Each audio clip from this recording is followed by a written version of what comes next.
खबर उत्तर प्रदेश के सुल्तानपुर से है, जहां बीती 28 अगस्त को ठठेरी बाजार में हुई डकैती के 3 आरोपियों से आज सुबह ही पुलिस की मुठभेड़ हो गई, जिसमें 3 आरोपियों के पैर में गोली लगी। वहीं जवाबी कार्रवाई में एक सिपाही भी घायल हो गया। मुठभेड़ के दौरान पुलिस ने तीनों आरोपियों को गिरफ्तार कर लिया और उन्हें सुल्तानपुर के जिला अस्पताल यानी मेडिकल कॉलेज में भर्ती कराया, जहां उनका इलाज चल रहा है।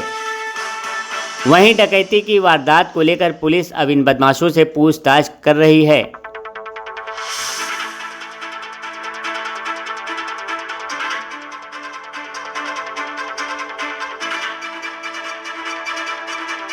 आपको बता दें कि सुल्तानपुर में बीती 28 अगस्त को ठठेरी बाजार स्थित सर्राफा व्यवसायी भरत जी सर्राफ की दुकान पर बदमाशों द्वारा डकैती की सनसनीखेज वारदात को अंजाम दिया गया था, जहां लाखों के कैश और जेवरात लूटकर बदमाश फरार हो गए थे। मामले में पुलिस इन आरोपियों की सरगर्मी से तलाश कर रही थी। इसी के तहत आज सुबह तड़के ही पुलिस और बदमाशों के बीच मुठभेड़ हो गई। मुठभेड़ के दौरान पुलिस ने बदमाशों को रोकने की कोशिश की, लेकिन बदमाशों ने पुलिस पर फायरिंग शुरू कर दी। इस दौरान एक सिपाही के पैर में गोली लगी, जिससे सिपाही वहीं घायल हो गया। पुलिस की जवाबी कार्रवाई में तीनों बदमाशों के पैर में गोली लगी, जिससे बदमाश भागने में नाकाम हो गए और तीनों बदमाशों को पुलिस ने गिरफ्तार कर लिया। आनंद फानंद में पुलिस ने घायल बदमाशों को जिला अस्पताल भर्ती कराया, जहां उनका इलाज चल रहा है। वहीं इस पूरे मामले को लेकर पुलिस अधीक्षक सोमेन वर्मा ने बताया कि आरोपियों से पूछताछ की जा रही है और जांच कर मामले में आवश्यक कार्रवाई की जा रही है।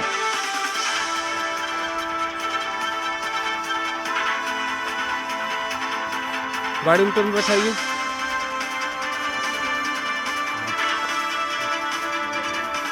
गाड़ी में तुरंत बीच में बैठाइए तुरंत। कल रात को पुलिस को सूचना मिली थी कि 3 बदमाश जो लूट की घटना हुई थी, डकैती की घटना हुई थी थाना कोतवाली क्षेत्र अंतर्गत, उस संबंध में ये लोग यहाँ पे कुछ करने आए हैं। उस संबंध में पुलिस के द्वारा घेराबंदी की गई, जिसमें फायरिंग हुई। पुलिस के द्वारा भी जवाबी कार्रवाई की गई। इसमें 3 लोगों को गोली लगी, क्रमशः त्रिभुवन, पुष्पेंद्र और सचिन, जिनको प्राथमिक उपचार हेतु जिला अस्पताल में भेज दिया गया, जिसमें उनका इलाज चल रहा है। वहाँ पे कुछ ज्वेलरी वगैरह बरामद हुए हैं और जो प्राथमिक सूचना है उसके आधार पर कार्रवाई की जा रही है। इसके अलावा इसके बाद डिटेल पूछताछ में और जो भी डिटेल्स आएंगे वो सभी आपके साथ शेयर किया जाएगा। हाँ, पुलिस के एक सिपाही को भी चोट लगी है, घायल है, उसका भी इलाज जनपद सुल्तानपुर के जिला अस्पताल में हो रही है। धन्यवाद। व्यवस्था की हालत बहुत ख़राब है।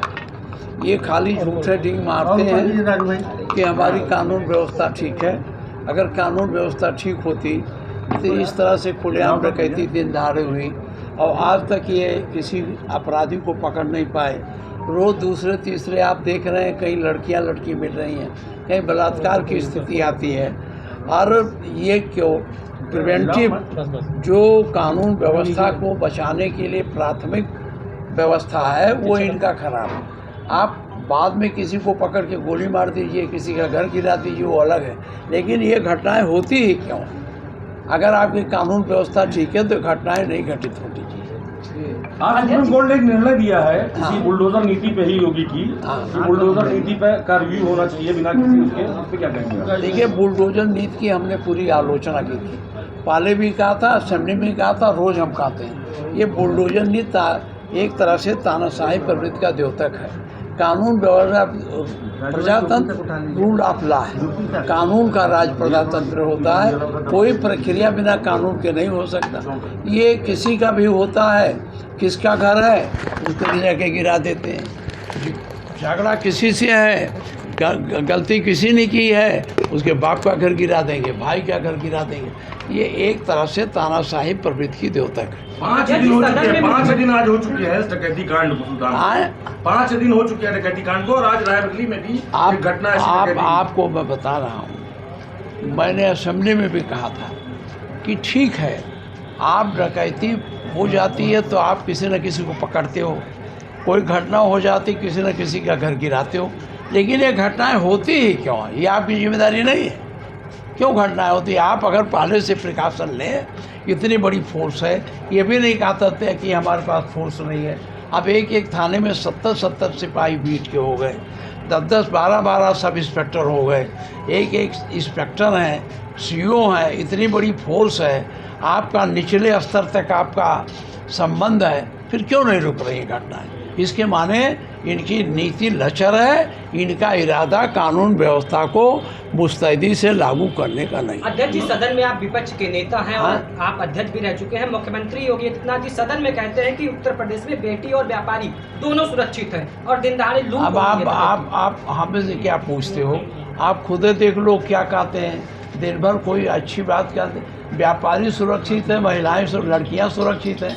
आप देखते हो किसी न किसी कोने में रोज़ कहीं लड़की मिलती है, कोई आत्महत्या, छेड़खानी के कारण आत्महत्या करती है। और ये नहीं, पक्षपातपूर्ण रवैया। अभी जो बीटेक की छात्रा थी जिसके साथ इनके पदाधिकारियों ने बनारस में जो भी कहो किया था, रेप किया था, जेल गए थे। जेल भी जल्दी नहीं गए, अगर दूसरा होता तो उसका घर गिर जाता। वो जेल गए और इनकी लचर पैरवी से इन्होंने ठीक से पैरवी नहीं की, आज उनकी जमानत हो गई। तो पक्षपात है ना। बाबू जी, 2 दर्जन से अधिक डॉक्टरों को आज जो है वो स्वास्थ्य मंत्री ने बर्खास्त कर दिया है। किसको? 2 दर्जन से अधिक डॉक्टरों को स्वास्थ्य मंत्री ने बर्खास्त कर दिया। क्या बर्खास्ती से स्वास्थ्य विभाग सुधरेगा? देखिए, बर्खास्ती क्यों किया, क्या नहीं किया, मैं इस बारे में जानता नहीं हूँ। अभी लखनऊ पहुँचूँगा, मैं बाहर हूँ 2 दिन से, और बर्खास्ती से नहीं होगा। डॉक्टरों को आप जब तक समुचित सुविधा नहीं देंगे और तब तक वो डॉक्टर वहाँ नहीं रहेंगे। एक डॉक्टर प्राइवेट प्रैक्टिस करता है तो 4-5 लाख रुपया महीना कमा लेता है। आप उसे 1 लाख रुपये महीने पर देते हो तो उसकी उतनी रुचि नहीं है। इसलिए इनके लिए सुविधाएं बढ़ानी चाहिए और जो अस्पताल है उसका ढांचा भी कायदे से बनाना चाहिए। एक सवाल है, 69,000 शिक्षक भर्तियों को लेके हाँ। काफी अभ्यर्थी अभी भी लखनऊ में आंदोलन कर रहे हैं। इसको लेके आपका क्या स्टैंड है? देखिए, हम 69,000 भर्तियों में जो आरक्षण का पालन नहीं हुआ था और ईगो गार्डन में 6,000 से ज़्यादा छात्र वहाँ धरने पर बैठे थे। मैं उनके धरने में 2-3 बार गया। असेंबली में भी यह बात उठी थी। वहाँ के उनके संसदीय कार्य मंत्री ने कहा था बिल्कुल पारदर्शी तरीके से आरक्षण का पालन हुआ है, उसमें किसी प्रकार की कोई कमी नहीं है। अब सुप्रीम कोर्ट ने जब ये फैसला दे दिया कि नहीं, इसमें आरक्षण का पालन नहीं किया गया, पुनर्विचार करके फिर से बनाया जाए, तो इस सरकार को लज्जित होना चाहिए, शर्मिंदा होना चाहिए। और जो इसकी जांच करके, जैसे उन्होंने 3 महीने का समय दिया है, 3 महीने के अंदर उनको 3 महीने क्या तो 1 सप्ताह में भी हो सकता था, उसको करके लोगों को जो बेचारे धरने पर बैठे हैं उनको अवसर देना चाहिए। और दूसरी बात, जिन लोगों ने आरक्षण की व्यवस्था का पालन नहीं किया, जिन अधिकारियों ने, कर्मचारियों ने, उनके खिलाफ कार्रवाई करनी। बाबू जी, उपचुनाव को लेकर क्या तैयारी है? समाजवादी पार्टी की पूरी तैयारी है और समाजवादी पार्टी पूरी मजबूती से लड़ेगी। यहाँ नहीं आए पीड़ित परिवार से मिलने, जो सांसद हैं अभी आए नहीं मिलने पीड़ित परिवार से। अब ये देखिए, अब हम इस पर कुछ नहीं कह सकते क्योंकि हमारी न उनसे अभी बात हुई, ना कुछ हुआ। बाबू जी, उपचुनाव को लेकर कांग्रेस से कोई बात आपकी हुई? कितनी सीटों पे? ये हमारे राष्ट्रीय अध्यक्ष बात करते होंगे। ब्यूरो रिपोर्ट, आप तक न्यूज लाइव। बने रहें हमारे साथ। सुल्तानपुर की खबरों के लिए चैनल को करें लाइक और सब्सक्राइब, क्योंकि अब आपकी पहुंच हर शहर, हर गांव, हर घर। देखते रहें आपका अपना भरोसेमंद चैनल